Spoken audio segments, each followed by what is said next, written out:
Hello everyone, welcome to our channel Zeal for Python. Today we will learn dictionaries in detail. Before that, please subscribe to our channel for regular updates and share with your friends and colleagues. So let's start with today's topic. Dictionary is another core data type in Python which consists of unordered collection of objects. These objects can be of different data types. Like list, dictionary is mutable, that is, it can be changed in place. Dictionaries in Python are implemented using key-value pair. Keys in dictionary are immutable. In dictionary, objects are accessed using keys. In dictionary, the order of object is scrambled.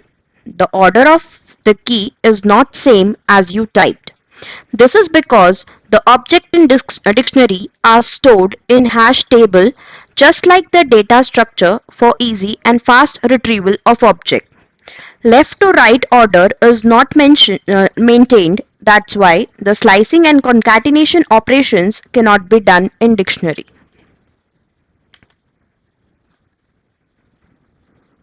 Now let us learn about how to create a dictionary. Dictionaries in Python can be created in many ways. First method is when you can write complete dictionary at a time. For example, let us create a dictionary with employee data. EMP data is my dictionary name.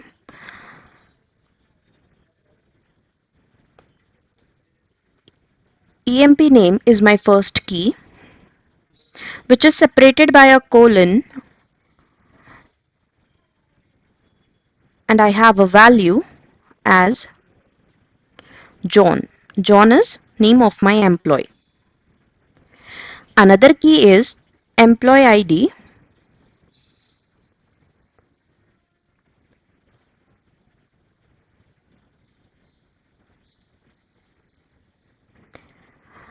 its value is a number.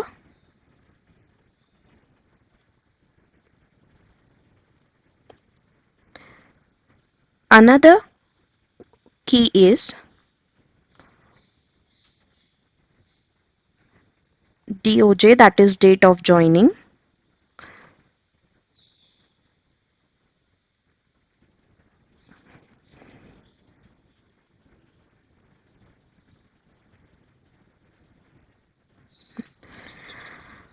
These are the entries in my dictionary employee data. See, my dictionary has been created. This method comes in handy when you know that all the entries are required in your dictionary and you can spell them all at one time. Here, employee data is a variable in which your dictionary is being stored. Employee ID, employee name, DOJ are my keys, whereas John, employee ID 12345 and date 13/6/2019 are the values corresponding to their keys. Key and value are separated by colon. Another method is to use a method called dict, D-I-C-T. This method again creates the dictionary in the similar manner. In the next method, you can create a dictionary by first creating an empty dictionary and then giving keys and values field one at a time. Fourth method is when you need to create key value at runtime. It has key and value tuple. As you can see here, using dict method, I am creating a dictionary, but in this I am passing tuple of keys and values.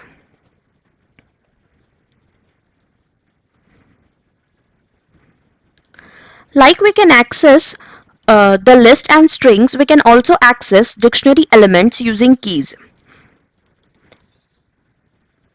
In our previous example of employee data, of our dictionary, let us access employee ID. EMP data, EMP. I want to see what my key employee ID has. See, using my key, I can access the value of entry employee ID.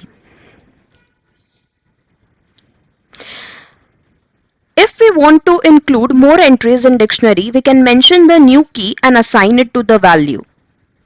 Like, suppose I want to include in my employee data dictionary salary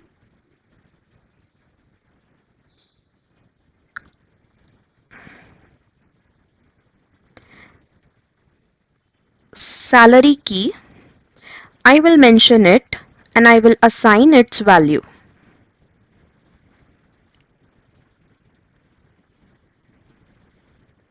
If now you can now see that my dictionary has another entry with key, salary and value 12,000.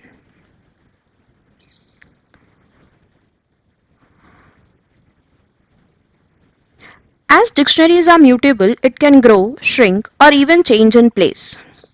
To change any value, like if I have to change my employee ID, I just need to mention my key, that is employee ID.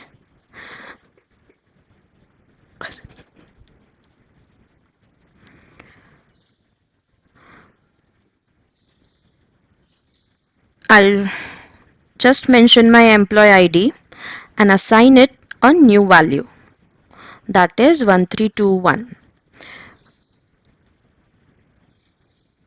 Sorry, quotes.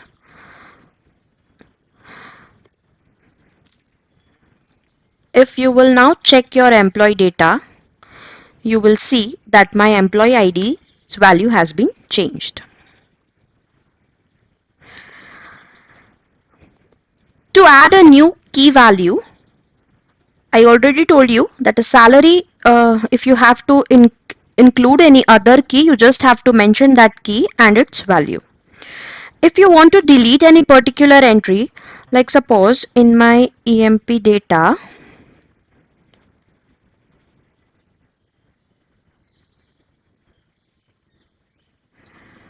I don't want to include salary.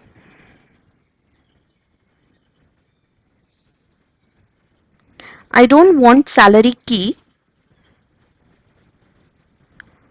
So I'll just use a method called delete, DEL.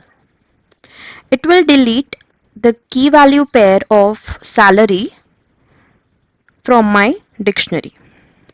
See, there is no salary now.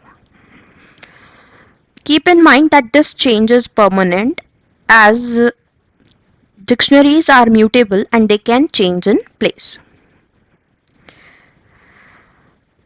Dictionaries also support the type-specific methods which we can view using DIR methods. Few of them are mentioned here.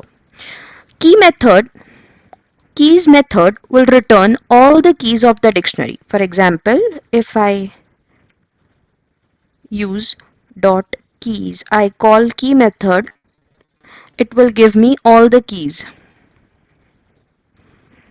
Similarly, values will give all the values of my dictionaries. Items will give me tuples of key value pair, the complete entry of my dictionary. Length method is similar as we have seen in string list. It will give length of my dictionary. Copy method will copy the dictionary and makes a top level copy. Get method returns the value of the mentioned key. If the key is present, otherwise it will give the default value you mentioned. For example, let us print let us try to print a key which is not present in our employee data, that is EMP data age, get age. Okay.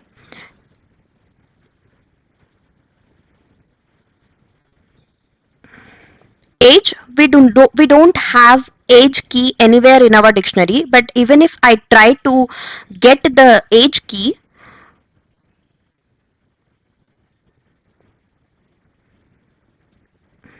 it gives me none. If I mention a valid key, that is say DOJ, it will return its value to me. If in place of suppose I want to mention a specific in place of none, I want to print some specific message like please and mention a valid key. This is where I will get this message. Please mention a valid key. In place of none, I will get the message. Please mention a valid key. Pop key will remove by key. Whichever the key is mentioned here, it will remove that key from dictionary. Update dictionary. Let's see the example of update dictionary. We have a dictionary called employee data, which is this. Now I'm creating another dictionary, say menu. I have here key as A,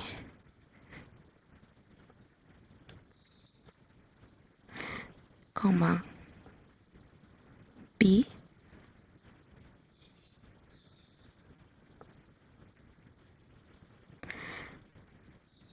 this is my another dictionary. If I want to merge my two dictionaries, that is employee data and menu, I can use update method.